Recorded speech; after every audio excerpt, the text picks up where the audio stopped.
I got wild. I think they Nikki and I fuck with Nikki and she not too picky and she not too choosy, but sometimes she bougie. I play with a kitty. I'm moving the bed, feel like an alien. Shot with a 50, my pussy is red. I turn to the boss. So the episode starts off with this dude right here getting mad at his girl for not giving him money because she wants to go on a date.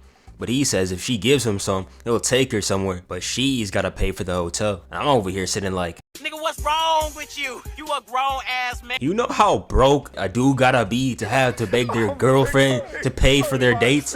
Look at this nigga as well, not a single plan for the future behind those eyes. He's a thug. Nigga should ask for some money to fix that weak ass hairline, bro. What the hell is that? And she responds to that blasphemy by damn near taking bro's head off with this kick. His life flashed before his eyes right there and then. He manages to block it though, then slumps her. And I'm not gonna lie, doing this to someone who's supposed to be your girlfriend is crazy.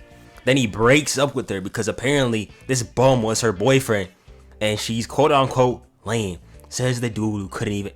Alright, bro. Then we cut over to her over here crying to her friends because even though they told her not to date the dude, she still did because the guy reminded her of a King takakura or something. And then after that, while she's still moping around over this dude, she sees this random kid over here getting bullied for no reason. My bro's just trying to read his book and vibe and they treated him like a trash can. Niggas be so lame sometimes, cause why you trying to turn into a Patrick Mahomes just to beat on this little man? Dude in the back over here just watching this too. Do something! But before they throw the paper, homegirl pulls up in front of them saying, You got your gun for the fashion, fuck nigga. You ain't gonna blow. I know you a bitch. and then boys go right back to what they were doing. And she leaves. Hey, y'all know what this walk low-key remind me of? I done ran into your girl.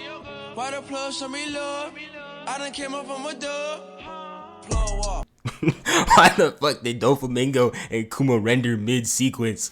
Anyway, as she walking away, the boy comes back and runs up on her. And she's all confused because she don't really know this man. And he starts just yapping about UFOs and how the United States met with aliens on Mars or something. And now they gotta reform Space Force. Now Japan's doing the same and there's gonna be a space war or whatever. And she's like, I don't care, bro. And me personally, I would've quit right there and then. Hell, I won't even be doing this at all. But he just keeps going. He starts turning up the Scare the Hosinator to the max, talking about skinwalkers and other sorts of things until she's finally like, and she walks away. And I felt bad when I first saw this because he just probably wanted to share his interest because he thought she rocked with him like that. And she saw how distraught this man was and came back and apologized because, you know, she's not a bad person. And she said she doesn't believe in aliens but believes in ghosts. And this boy starts laughing. And she's shocked because why would she laugh if he's trying to relate to him? Basically, her grandma's a medium, aka one of those people who do like exorcisms and devil magic like Steph Curry. But he doesn't believe her because she doesn't have any evidence. And she doesn't believe him because he doesn't have any evidence. Her homegirl is watching this all confused. Anyway, they make a deal that they're gonna each go to a haunted place, and whoever ends up finding a UFO or a ghost has to be each other's gopher, which is like an old-timey version of like being a servant. So they go do that. The girl pulls up to this old abandoned building and starts searching around because apparently this is like a hot spot for aliens to abduct people.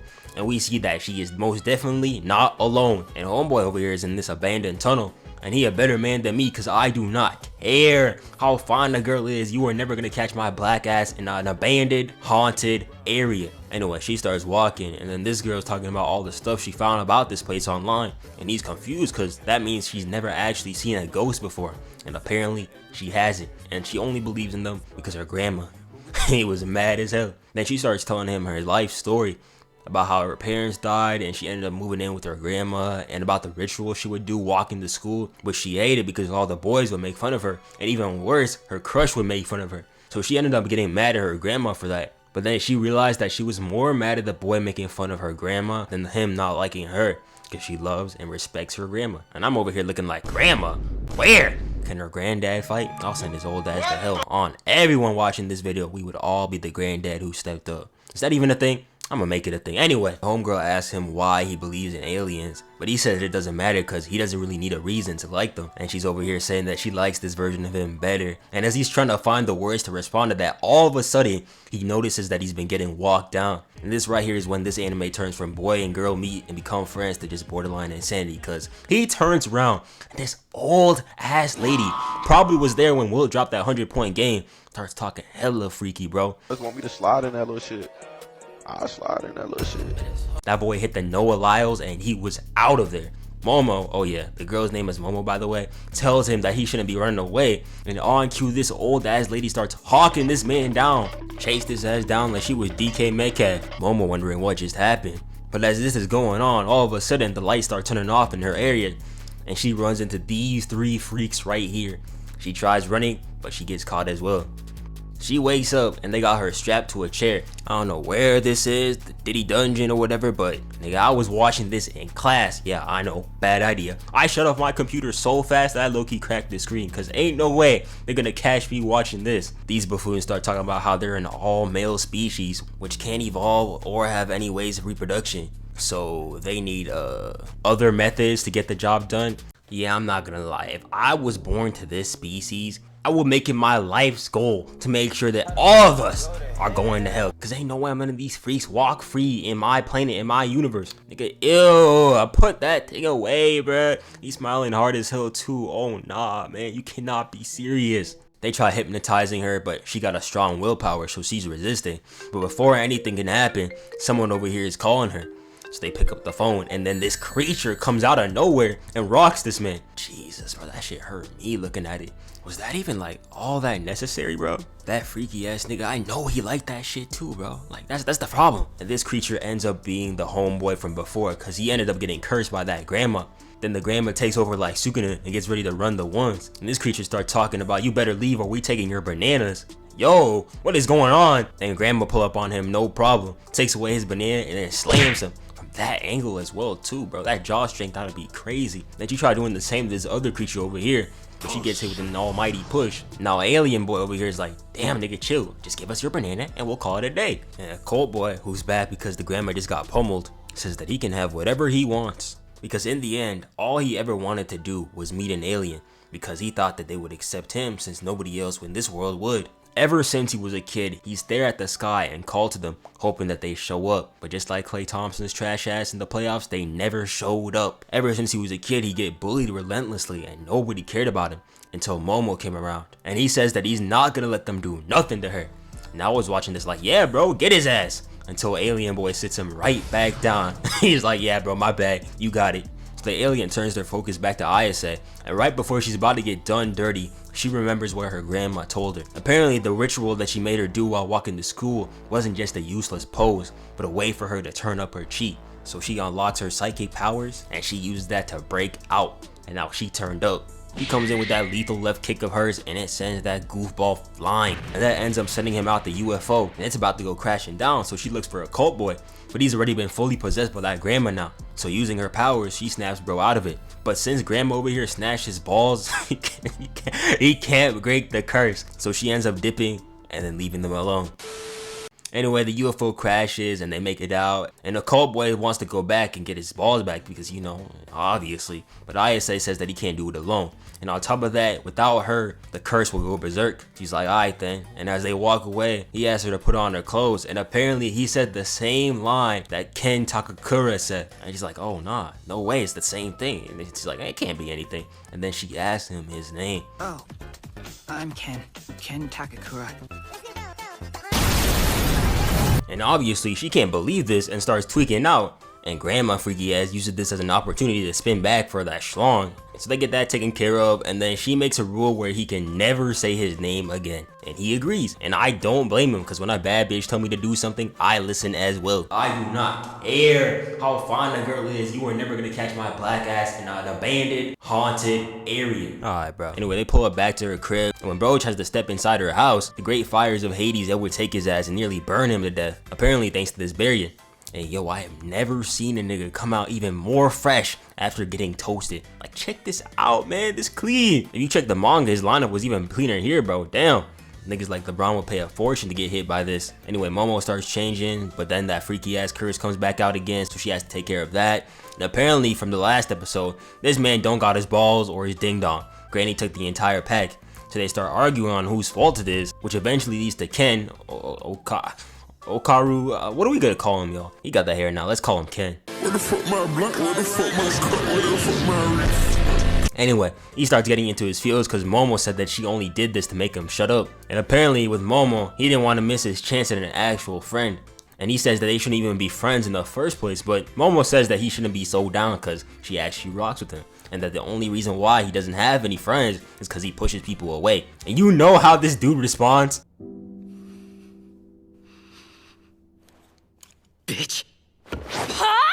They start arguing until they hear the doorbell playing some Yeet instrumentals, and Momo's confused because that melody is definitely not from her grandma, so they go check it out.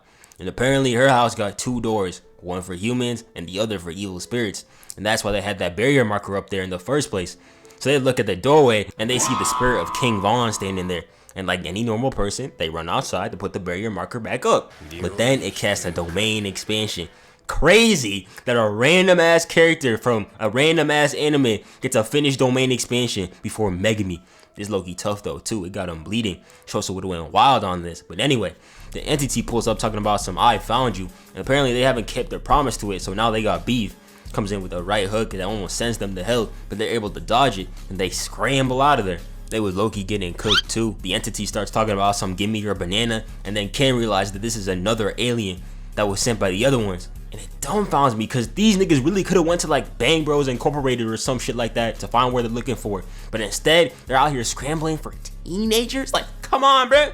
What are your priorities? Alien starts throwing up some gas to subdue him and then tries to catch him again.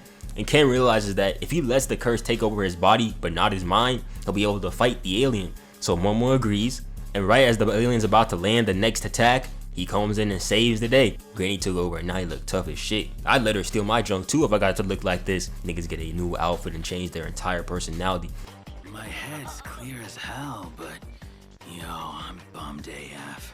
He has never said those words, not once in his entire life. Big boy over here trying to clap his cheeks, no Philly, but he dodged that no problemo. That granny juice got him feeling different. What is this pose? He let it get to his head a little bit though. He tried to do a staring contest with bro, but got cooked badly in front of Momo too. She had to save him, and now they need a plan before this dude stomps them to death.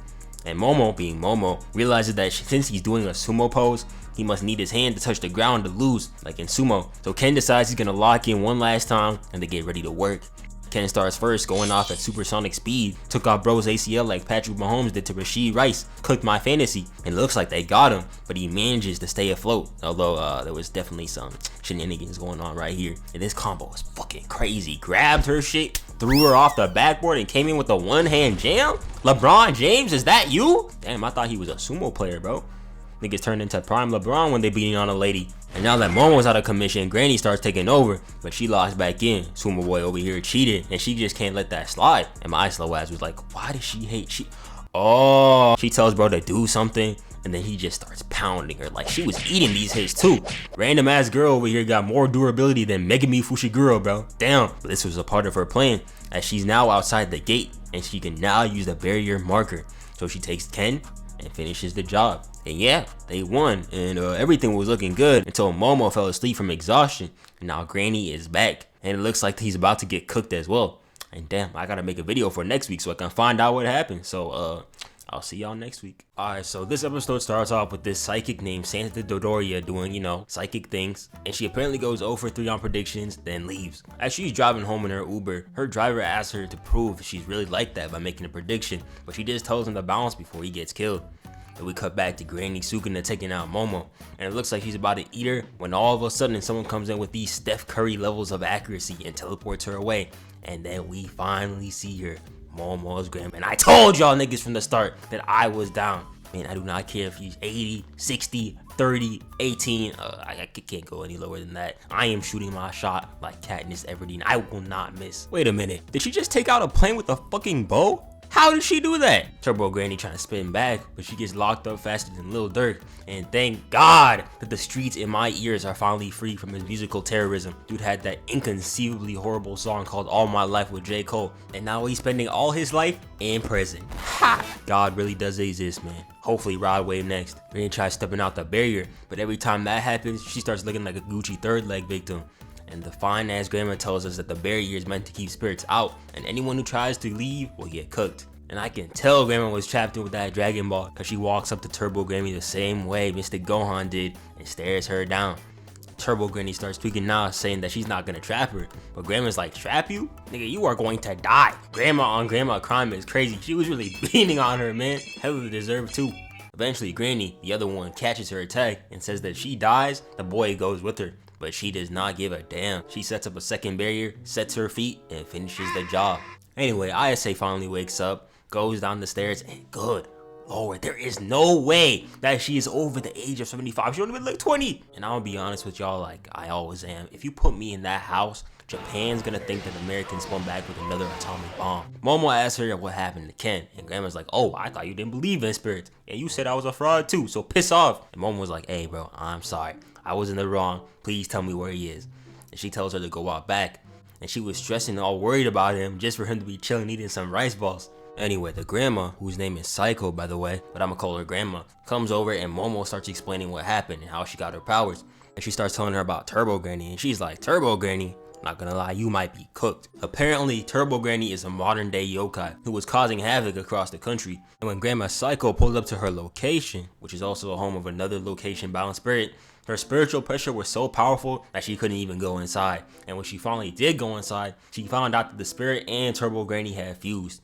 Speaking of fusions, drop your favorite one in the comments right now. Mine's Vegito, but you know, Super Saiyan 4 Gogeta a close second. Grandma says, hey bro, there ain't no way you beating that Turbo Granny fusion, so just forget about the boy and his ding dong. But Momo's not giving up. She says that Ken Takakura wouldn't give up, and neither would she. And Grandma's like, alright then, if you want to help that badly, here's the plan. She says that they should play tag with Turbo Granny. Since spirit mediums use the power of their gods in their territories, they need to take Turbo Granny off her turf and finish her.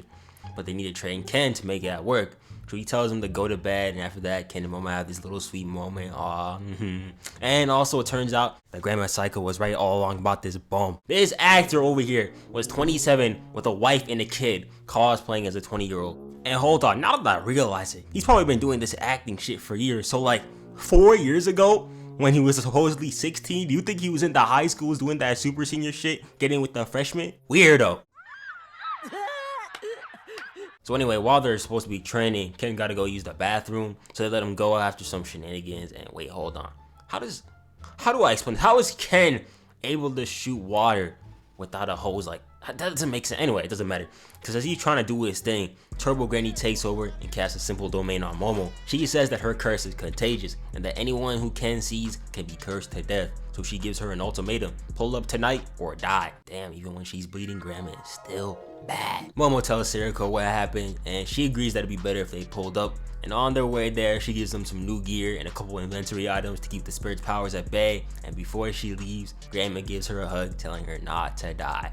So sweet. So now they pull up, and Momo for some odd reason took off her costume because apparently she can't turn up without having a good fit on. And I mean, hey, she's not wrong. Personally, I'd rather look goofy and stay alive than die with a fire fit, but hey, maybe I'm wrong.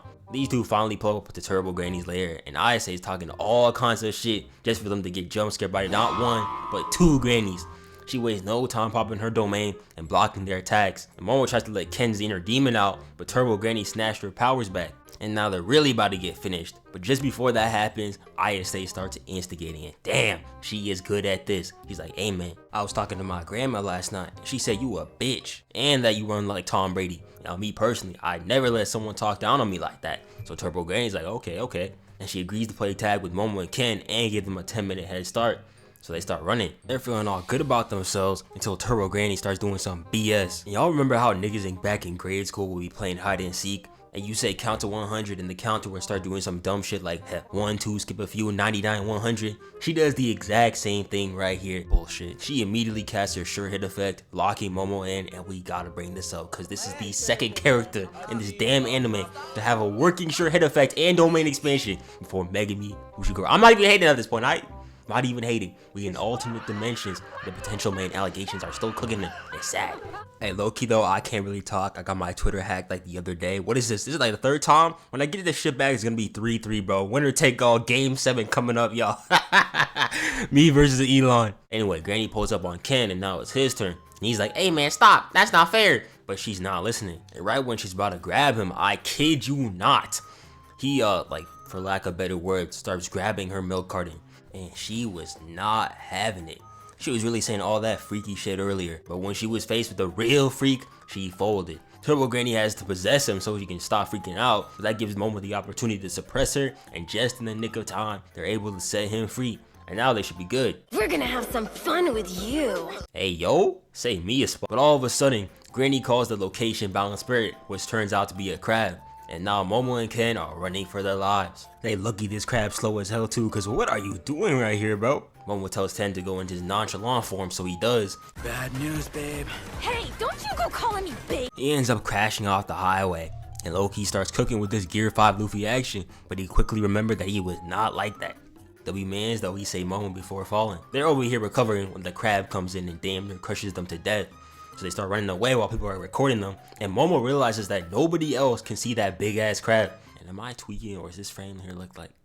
I don't know, let's move on. I really think we underestimate how bad these situations really are, because I am 99% sure that a family of 4 just died right there, and nobody cares. That crab's gonna catch up to them any minute now, but Momo's got a plan.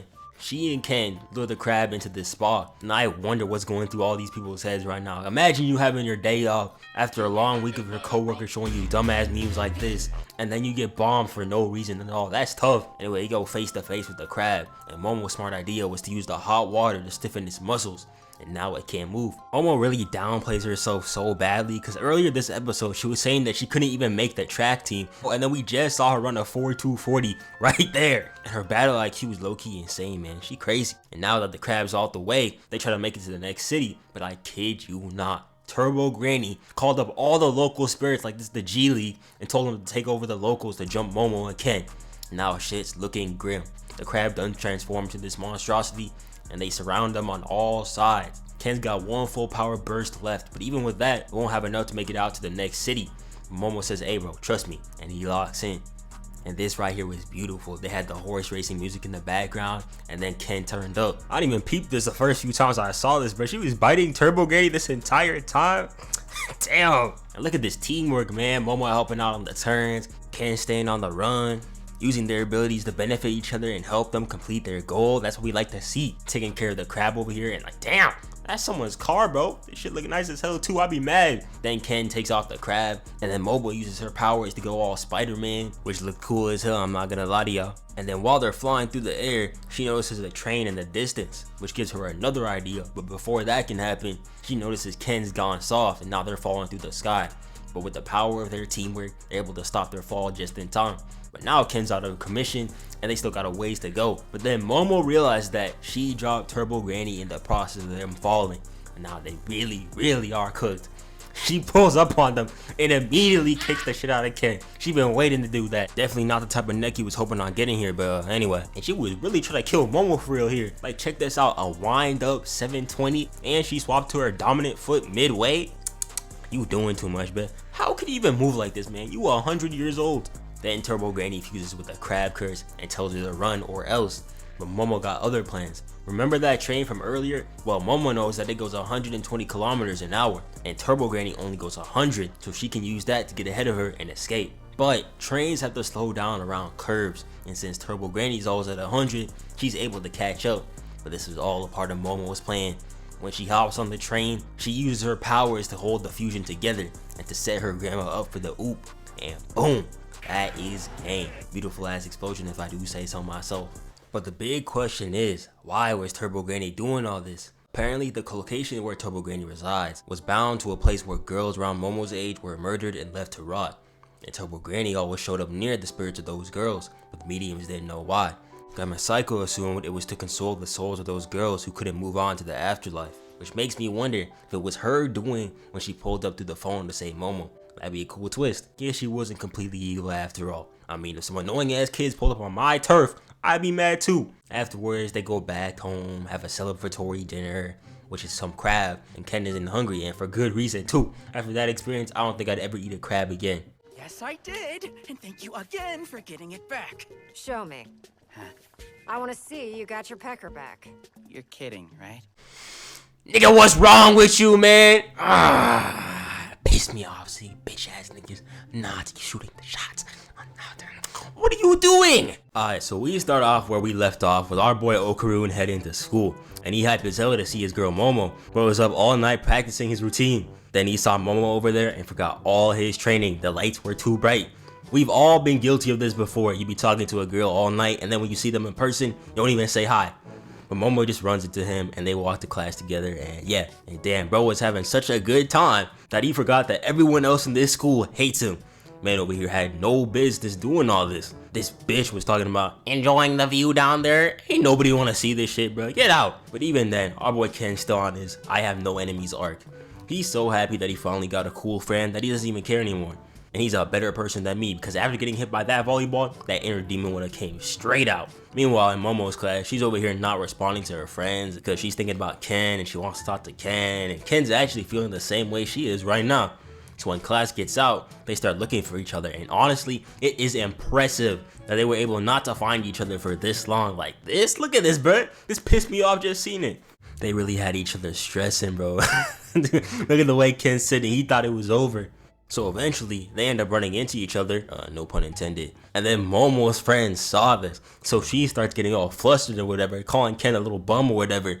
So they argue a little bit, and then they go separate ways, and Ken goes to the bathroom. And when he's trying to take a leak, he comes to the shocking realization that his balls are gone. So he goes to Momo to tell her about it, and she was doing this man so dirty. She told the nigga to shoo in front of her friends too. And speaking of which, this might be one of the craziest lineups I have ever seen. On the far right over here, we got Next Ben's girl Rhonda or whatever. And we got Suguna's vessel, these 3 NPCs, Evil Boo, and Momo's 2 friends. What type of school is this, bruh? Eventually, Momo tells him to screw off, so he leaves, and Evil Boo looking way too happy for my liking over here, not gonna lie. Anyway, Ken is now walking all downcast and shit until he runs into this girl right here, who starts chatting it up with him and calling him kind and sweet and whatever. And Momo walks in, sees this, and is like, damn, I guess I really did fuck up. Until we hear this trifling heifer start talking about how she was doing Ken a favor by just talking to him and saying that he's a loser and probably has never touched a girl. And I mean, yeah, she's right, but nigga, who are you? And Momo did what all good friends do when they see they're getting made fun of and knocks her out cold. And honestly, I don't know why it was up there in the first place, but hey, game is game. She had to hit that stare down on the way out too. I had to let her know what's up. And let me just say this, one of my favorite parts about Momo's character is that she knows how to take accountability. No matter what, she always apologizes after she does something wrong, and that's what I appreciate. That's what we like to see. Momo eventually apologizes to Ken, but Ken says that's not important because he don't have his balls.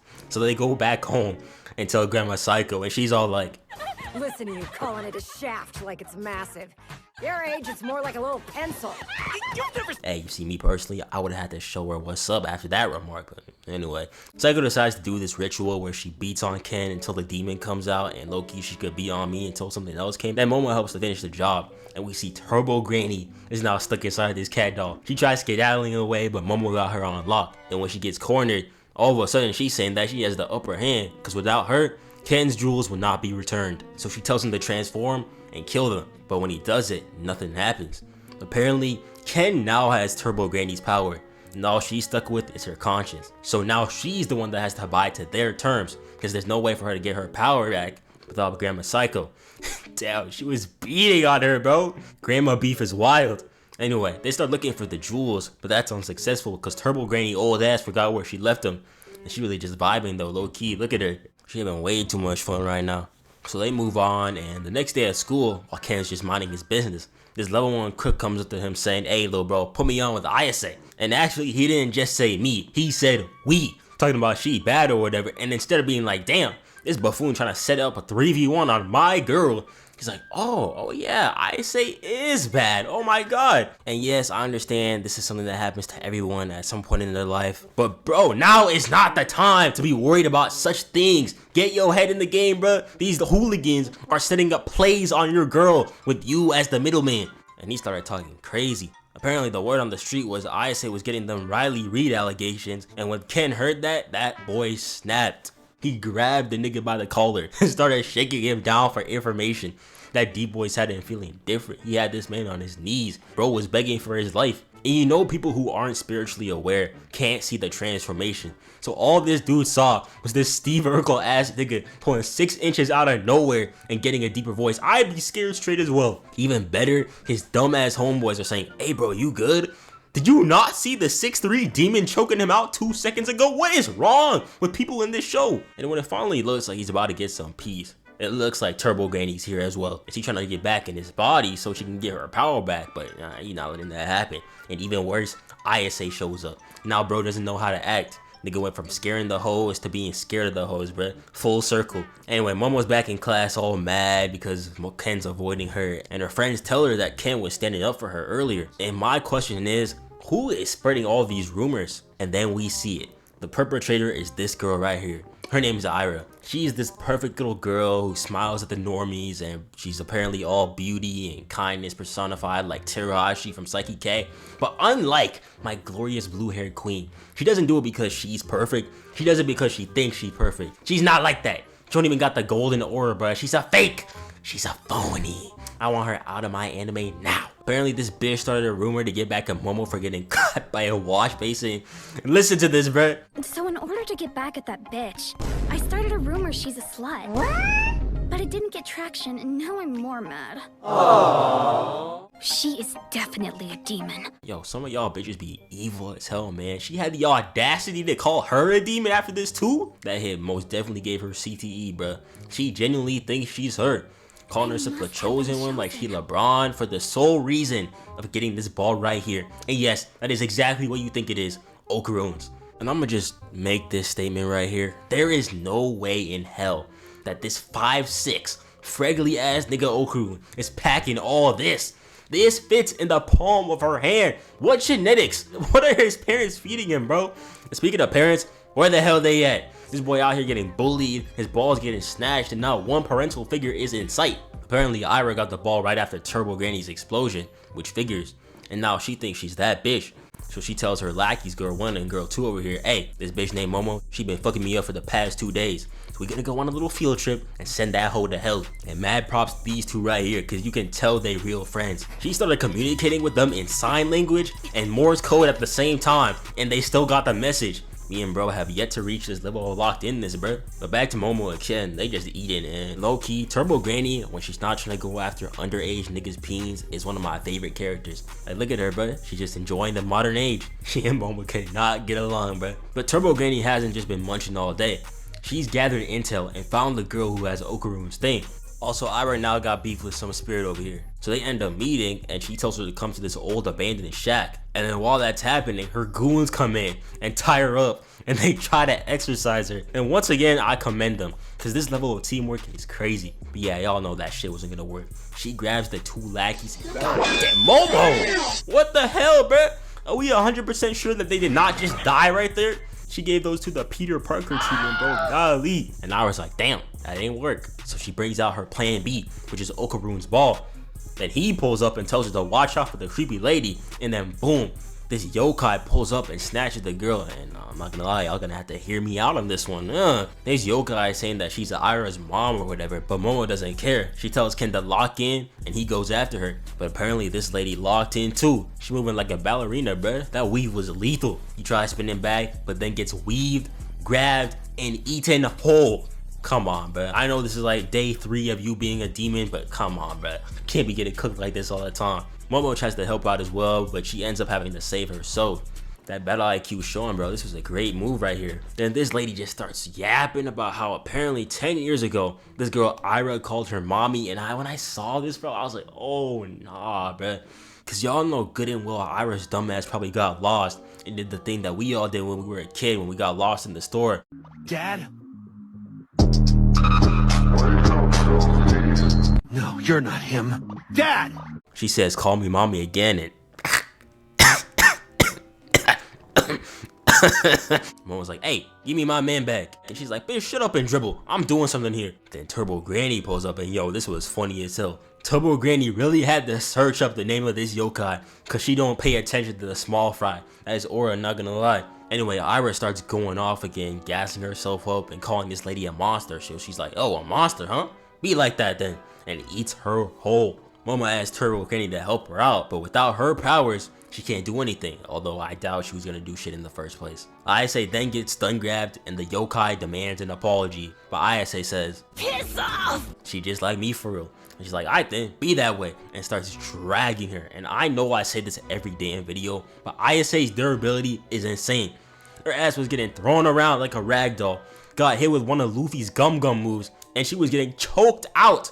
And she still had the energy to tell her to piss off once more. That's my goal, bro. Anyway, Ayese gets eaten alive as well. And this is where Turbo Granny finally makes her move. She says, hey, if you let them kids go, I'll let this slide. She's like, hell no. But then she starts getting lit up. Apparently the crucifix that was with the girl was actually a lighter, and they used that to set fire to her hair that she swallowed thanks to the GOAT Turbo Granny, and they were able to cook her. Had a stunt on her ass too.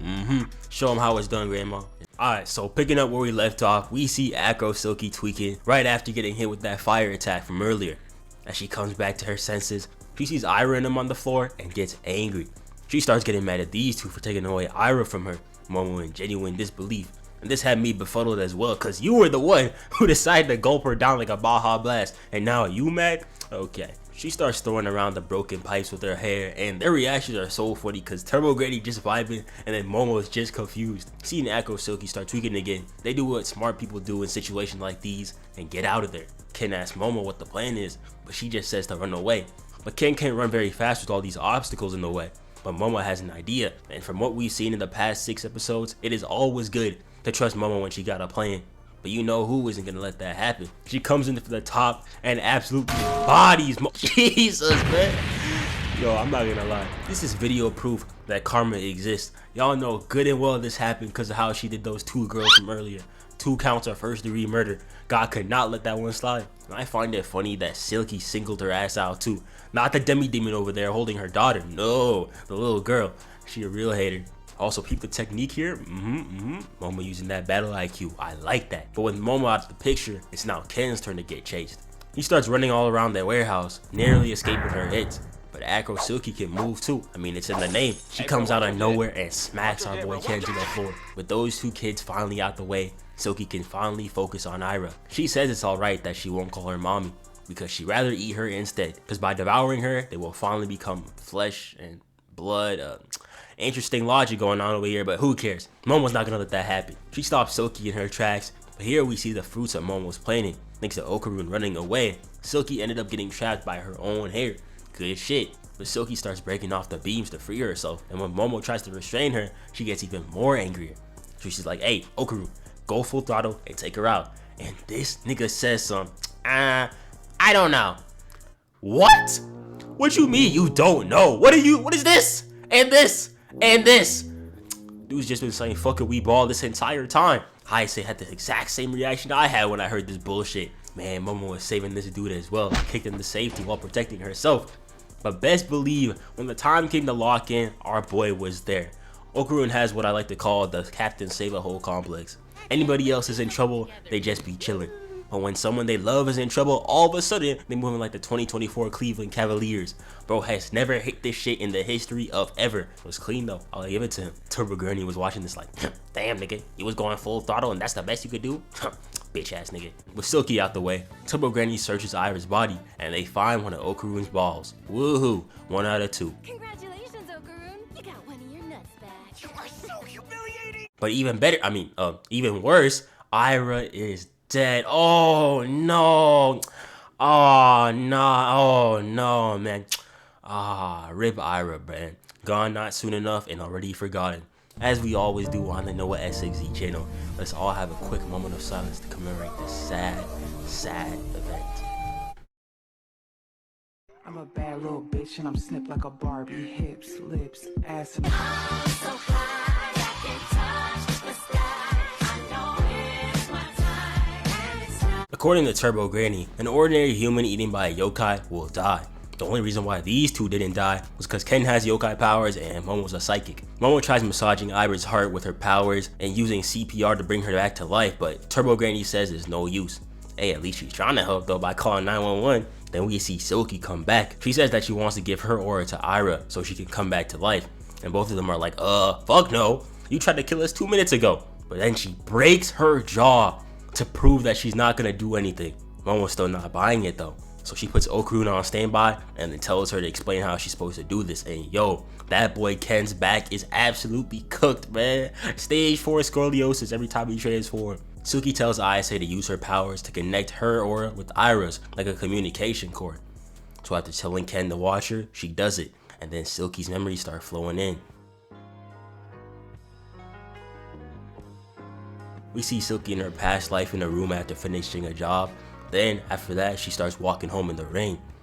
While she's walking, she finds this beautiful dress, but she walks past it because she doesn't have the money for that.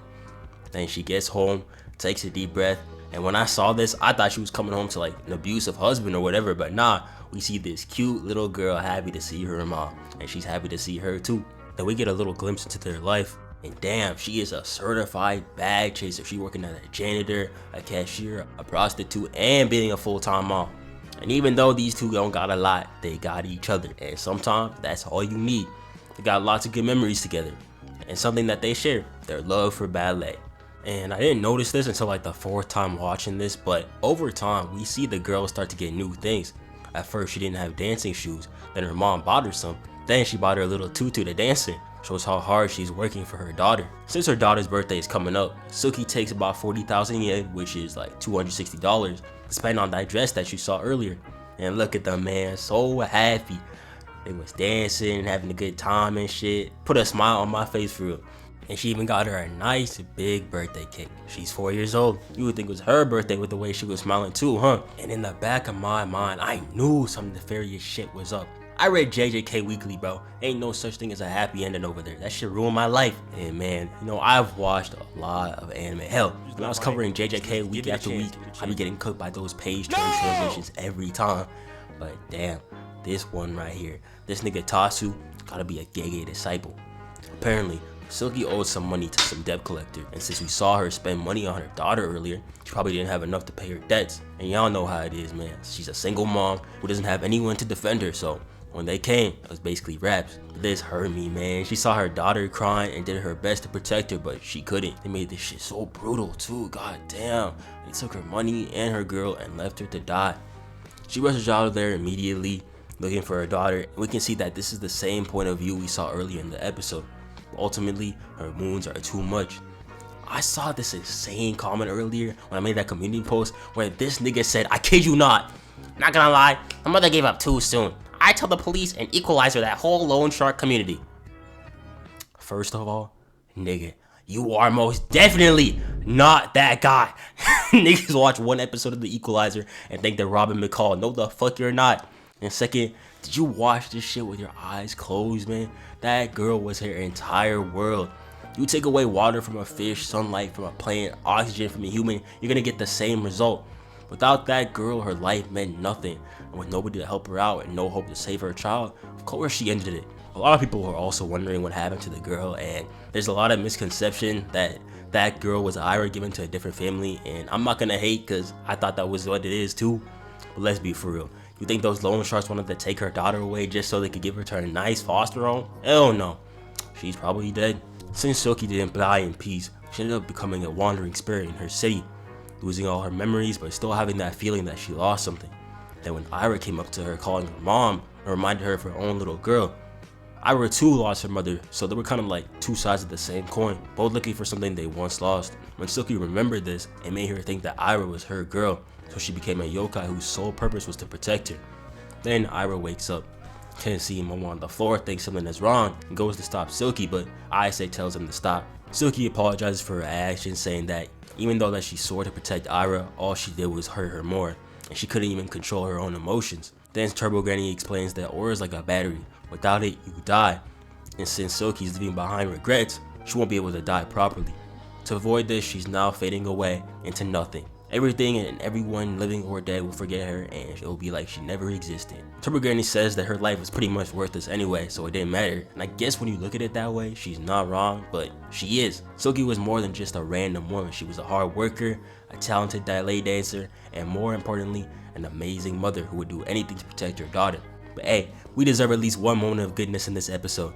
While Silky is crying over her regrets, Aira runs up to her like her daughter did and gives her a hug, saying that she won't forget her no matter what.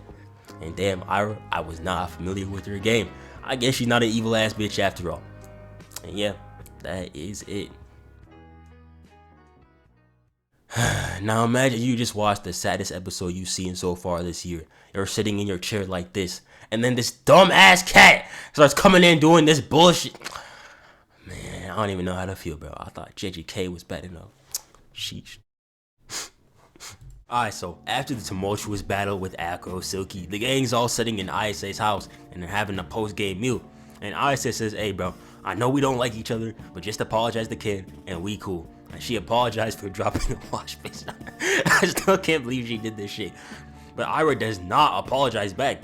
She is 100% certain that Momo is some type of demon king queen controlling both Seiko and Ken. He needs to put the webtoons down, man. Seiko evil for feeding into her delusions as well. She was cheering her on. She thinks this is her story. She was saying that whatever hold the ayese had on Ken, she will free him from it. Throwing out lifesavers to niggas on solid ground. That boy does not want to be saved. Anyway, if you remember from the last episode, Ken got one of his jewels back, so they gotta put it back in. The way to do that is apparently by throwing it straight at his spawn point. Turbo Granny went full Shohei Ohtani. I had Seiko swinging for air. And I know getting hit in the balls hurts a ton, but getting hit by your ball gotta be worse. Poor guy. But hey, they got the job done. 1 out of 2. The next day, Ayese and Ken are walking to class, and they're supposed to meet up for lunch, but Ken says he's gotta work on a project, and Ayese's woman's intuition or whatever starts kicking in, and she feels something's off. Woman's intuition is crazy. God really gave girls observation hockey, and they don't even use it right. If I was a girl, I use that shit to secure a 15-leg parlay, not wasted on some boy. So she ends up sitting with her fine-ass friends, but she still feels like something's off. So when she heads to grab some drinks for her friends, she turns the corner and alright, so we know that our boy Ken would not do something so nefarious. Let's take a look at the tape. Run that back, Turbo. Ken wasn't actually doing a report, so I guess Ayese wasn't wrong, but he was doing something else. Training. He wants to get stronger, so he was at the back of the school working out. You gotta be a different type of beast to be working out in your all-white school uniform. But hey, whatever it takes to get stronger. And he's doing it for Ayese as well, so W-mans. But y'all know that damn skank had to come in. She was over here staring him down. And then she started yapping about her little fantasy about, you're a demon and I'm a human. We can't be together, but we must... Then she went and grabbed the dude by the face and tried to kiss him, so he pushed her away. And real quick, I want y'all to hear some of the BS she spews out of her mouth after trying to do this. It said a kiss is expected after a confession. It also said it's the guy's responsibility to seal the deal. Seal the deal? Seal the deal is crazy, bro. How old are you? 15? Go watch PBS Kids or something. The more I watched, the more I realized that Aira isn't some mastermind or some evil bitch. She's just, I don't know, a few screws short from a full set. Her dad gotta be put on fraud watch too. We in the big 24 and your ass still gooning with Playboy magazines and DVDs. Get with the program. We done with the 90s. Go on Twitter. And it's so funny because like last week, Ken would have most definitely fell for this. But now, he's genuinely fighting back. He got put in this position and ain't know what to do. Then he saw Ayese and nah, I know he was stressing. Bro got the cuffs on, he's sweating, and he on top of her as well. This is a crazy setup. Aira says some hurry up too. Nigga, I would have to slap some sense into her. Bro was on his knees trying to explain himself, but she was not listening. Poor guy. Ayese was going through it as well. After that, she was talking to Shrimp in the middle of class. She was straight tweaking. Her friends thought she was possessed. Ken was stressing as well in the middle of class, still getting that work in, but all of a sudden, we see that everyone in the class is gone. He steps out, and Aira is there as well. They look for Momo, and we see her come face to face with the Loch Ness monster, and one ripple of water was enough to set it off and up the blaster. I never seen no sea creature do this before. He was moving mad, almost took off her head, and Aira and Ken aren't alone either. While they're strategizing, this alien who keeps repeating chicky chicky cheepy chippy choppa choppa, I don't even know, starts pressing them. Mans came in with that urgency and hit him with a black flash. Luckily, Ken got into his demon form and saved Aira. This is not helping his case. Yo, the Chicky Cheetah dude was moving different. With the way he was posing up, I thought he was about to hit the Dempsey roll. But before he can do anything, Ken gets put on the floor by some spiritual pressure. And what do you know? Our old friends from episode 1 are back. And they're looking for one thing, that banana. Honestly, I would be honored if niggas were traveling the galaxy just for my junk. The last 2 brain cells in Aira's head ended up cooking up this garbage ass plan. What was she trying to cook with this, bro? They said they were able to make this domain so only people with high spiritual resonance could enter. Another complete domain before... I don't even gotta say it anymore, bro. Boom. They start doing some slong stealing ritual, but then we see Aira locked in. And damn, she low-key tough. That mask got her moving different. She actually got sauce. Ippo couldn't even touch her. And damn, she was frying this nigga too. Look at these moves. Really head topped him and then made her way towards the alien man. But if y'all remember, he got the 6-pass power, so she got pushed back. We gotta talk about Aira's weave game real quick. She got sauced back into the dodge, didn't even let him touch the hair, drops back, hits a pose, sidestep, falls back, gets the rollover over this dude's punch with her legs, then hands behind her back, hits this big one with a sonic sway, twirls, hits the splits mid-air, and effortlessly evades a named attack. Oh yeah, Ken got hit by this because his ass was looking for more clothes. He cannot catch a break. The sauce doesn't stop there. Used Ippo as a shield, weave, more behind the back shenanigans, had to make sure to set them toes, and hits this mean ass 1-2 uppercut kick combo. When did she get so cool? It's not fair. I can't hate watch if there's nothing to hate on. She goes after the other dude, but then she gets caught. They say, you pretty good, we'll take you too. And yo, damn, that shit gotta hurt. I don't even blame her. I'd be crying like a baby after a hit like that as well. They weren't even tag teaming Ken like this, man. That's wild. They was ready to start harvesting, but our boy Ken. How do I even show this on screen? I don't want no naked little boys on my channel. This is an anime YouTube commentary channel, not the fucking Diddy part. Man just did this tough ass transformation just to get sat right down, ass up on the floor, biting the curb. I would have to kill myself after this one, not gonna lie. Aira right behind him as well. How do you even come back from something like this? He had to lock in and break through with the help of Ayese, of course. She made it over here as well. Their teamwork was a little bit off though. You can't tell me that she ain't doing this on purpose. And yo, this is crazy out of context. The animators know good and well what they're doing right here. Leave homeboy alone. They transformed this dude into this shrimp thing. And don't be confused, this thing got hands. He was beating the mess out of Ken and Aira. Momo used her powers to restrain it, but when Aira went in for the attack, it ended up using a move that they couldn't see and made Aira taste the roof. Was about to complete the job too when we see Ken moving crazy, butt booty naked, back turned with Aira in one arm. The confidence! He says he can see his moves, and Aira and him do this cool tag team attack. And not gonna lie, I would have been sick to my stomach watching this shit if I was Momo. I know, I know she is too. God forbid me and my significant other, who actually isn't my significant other, is moving with another person like they Iman Shumpert and Daniela Karagach on Dancing with the Stars.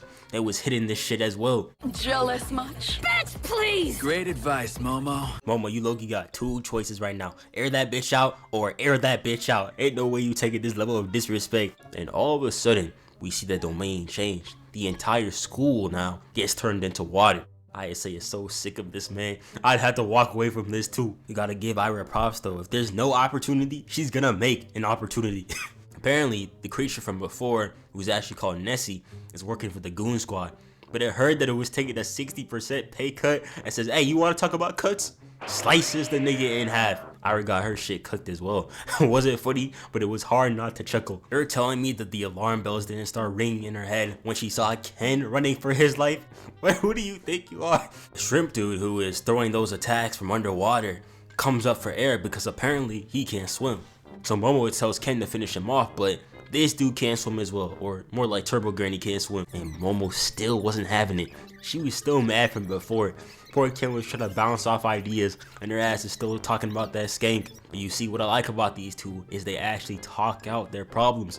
Most animes would drag this out for about 5 episodes, or maybe not even resolve it at all. But here, we get to see Ken actually explain himself, and Momo actually listen. Communication. That is what we like to see. Ken's confidence really gotta be talked about. This dude got absolutely 0 articles of clothing on right now, and he's still spitting game. He different. Then Momo gets this idea, using Ken as a surfboard while using her psychic powers to move them along. They take off, grab Aira, and boom, they're somewhat safe. Aira swallowed a lot of water though, so Ayese had to take care of that. And then she told her to strip, which actually had a valid reason, because you know, it'll help him move better in the water. And I have no idea why Aira was trying to be the team leader or some shit. She has proven time and time again that she is about 2 cells short of being a single cell organism. And any team you lead is going 0-16. Pipe down. Now we can do this the easy way, or we can do it the hard way. The choice is yours. Well, I don't think you and I will be doing anything any kind of way. Someone get this guy out. You gonna make me ruin that bike, no, Chris. I'm a warrior. Now they gotta work together to take the Loch Ness monster down. They barely dodge this attack, and then when Aira goes down to do her thing, her ass gets stopped cold. They hit her ass with the Mahito ultimate combo from Jujutsu Shenanigans. What did she do to these niggas to make them this bad? Turns out the shrimp and the alien from before ended up fusing, which means they're even stronger than before. Ayese and Ken swing back and grab Aira and go back upstairs. Ken says that they have no chance underwater versus those punches, which gives Momo a great idea. So Coach Ayese sets up this play. After they get tossed into the water again, she goes face to face with the monster. And right before the attack lands, she locks in and comes in with the slam, which ends up breaking the shrimp's limbs because he used too much force. We'll say this again and again and again. Ayese battle IQ, top one in this show right now. Just like that, one down. But the other part of the fusion, the one that could actually swim, runs up on Ayese and now she can't move. But now it's the other's turn to show out. Aira clutches with the hair grab, gives Ken a lane to run on, and he flies. And bam, that is game. They end up back in school in the hallway and all seems to be good. You know, they just chilling. But nah, everyone and their mama just happened to be in that one hallway. Now, I want y'all to imagine how the other students are perceiving what's going on right now. Ken does not have even the slightest of fabrics on him right now. Ayese basically the same. Water everywhere. They laughing on the ground like it's some big joke. I would be having questions as well. And this nigga has got to go, man. This guy as well. He thinks we can't see him. D1 Gooner activities. Yeah, they started running for their lives. Aira could have escaped this as well. Ain't nobody even see her, but she managed to run in with them. I'm more amazed that she can still move after all those combos. That shrimp was giving her that BTA. But anyway, they escape and run off, and that's the end of the shenanigans for today. God. After that, they went to the nurse's office to get changed, and is every older woman in this show fine, man? She was out here whipping this poor dude because he didn't knock before entering, and as a nigga myself, I knew this was not a mistake. That was 100% intentional. Might have to activate the switch token. Put me in, coach. But anyway, these three are coming out the worst situation you could possibly get into as a high schooler. Being caught naked. And yeah, they were stressing, but this situation made Ken realize that the reason aliens keep attacking them is because they want yokai powers, but they can't take them directly from the source. And that's not only the reason why they go after them, but the reason why they haven't invaded Earth yet, or like something like that. Pretty interesting. And shout out to Momo, because she was really ready to take one for the team, told them to use her as an excuse on why this happened, and hold on. These two again? How? Nah, we gotta do a flashback. Y'all remember how it was done last time? Roll the clip. She grabs the two lackeys. God damn, Momo! What the hell, bruh? Are we 100% sure that they did not just die right there? That was maybe like 2 days ago, and somehow we see them here alive and well? Aira knew something was up too. She probably was preparing for their funeral. Anyway, now that the lunatic and thing 1 and 2 are gone, Ken can finally explain what happened with Aira earlier. And you know, this was sweet, him telling Momo that he was working out in order to get stronger for her, W-mans. And I'm really happy because now that this is all cleared up, there'll be no other people and no other things get in the way of their future relationship. Let's go. Anyway, back in class, Aira wasted no time getting the masses on her side. The motion she got is crazy. Everyone talking about some, we're here for you, girly. As you didn't see her run across the school half naked on her own accord. Girl in the back is just like me for real. She ain't buying this in the slightest. Aira knew she cooked too. Devious ass smile of someone get her on Broadway. But then her two hooligan friends started hitting on Momo, telling everyone that she was harassing Aira. Y'all niggas pulled up on her in an abandoned building in broad daylight, and she's the one Okay, bro. Maybe they got more brain damage from that hit than I thought. These niggas in the background were killing me too. Listen to this. That's so not cool. We can't let Ayese get away with that. Nigga, shut up. Captain Saberho was popping out everywhere. We are familiar with her game, man. You are not slick. But shout out to Aira because she took the entire blame, even telling them that she spread the lies about Momo from earlier. And I was like, damn, because I didn't really expect her to go to that length. She had the okay from Momo and everything, but she still did this. She ends up outside sitting alone, and while she's trying to get rid of her last 2 brain cells, Momo walks up and they have this little combo where Aira tries to deny everything, but Momo obviously knows what happened. But all of a sudden, Ippo, the guy from earlier who was low-key dusting Aira, comes out looking like he's shut off I don't know, and instead of throwing hands, he just starts crying. Turns out that Chikichita, the line that he kept saying, was his kid from back home, and he was trying to make some cash because his son was sick.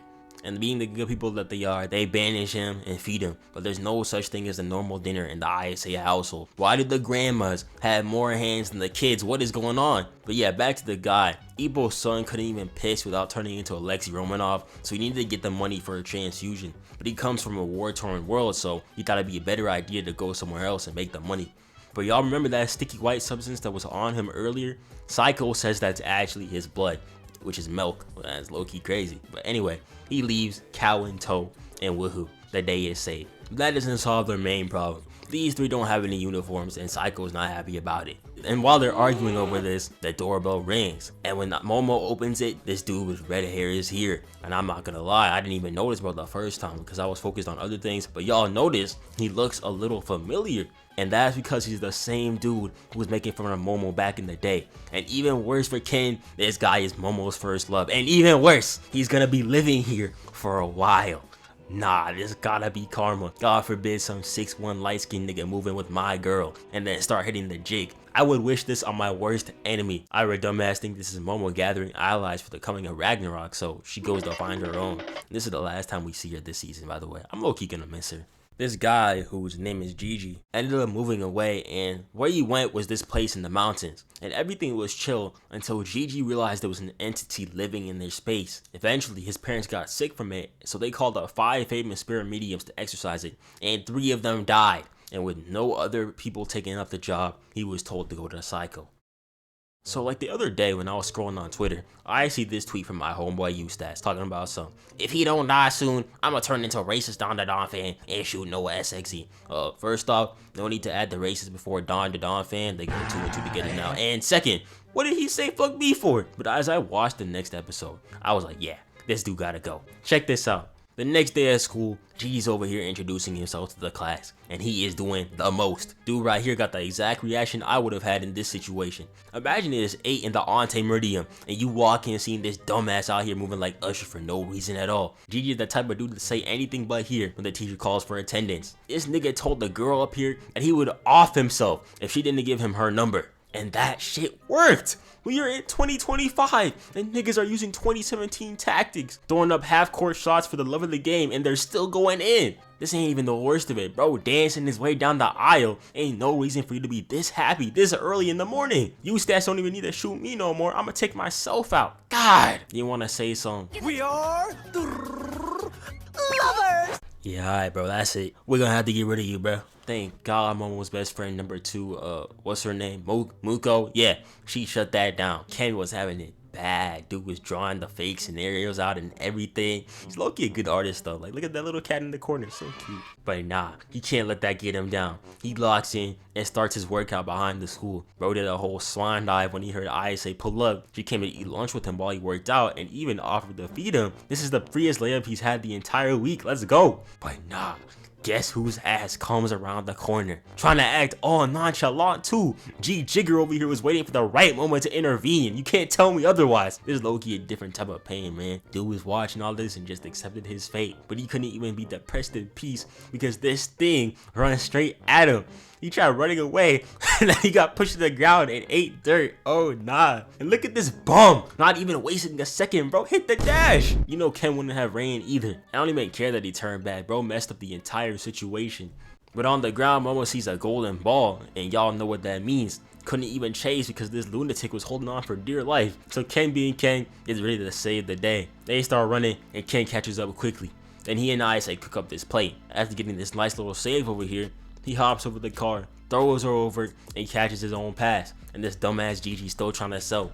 The guy ends up escaping, and when they find him later, we see that the dude is just looking for his girl. He starts going on this nice little speech about how everything had changed since he first met her, and Ken heard that and realized that he felt the same way with him and ayese. I hadn't even noticed how much his hair changed since the first episode. Ayese changed that man's life. Anyway, they take the thing home, and Seiko agrees to keep the girls so they can meet up with each other at nighttime. And also, it turns out the ball wasn't actually okarun's but a Christmas ornament. I don't know why he was walking around with that, but whatever. Hey yo, why was Turbo Granny low-key beating Gigi's ass right here? Bro fighting for his life against a plushie. She's so real for this.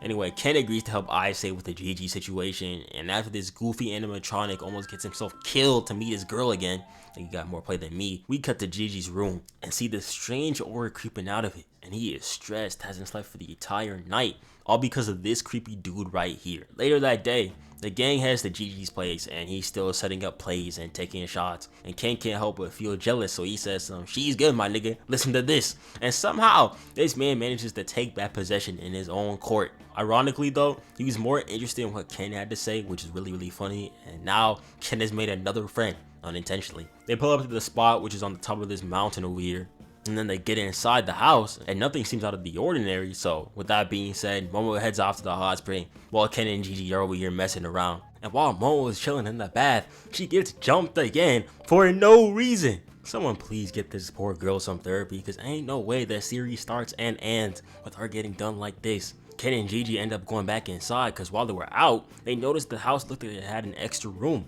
which wasn't supposed to be there. When they go to open the wall, we see this big empty room with nothing but papers on it. What does this mean? I don't know, because this is where season 1 ends, but season 2 comes out in July, and y'all know I will be there no matter what. So until then, goodbye.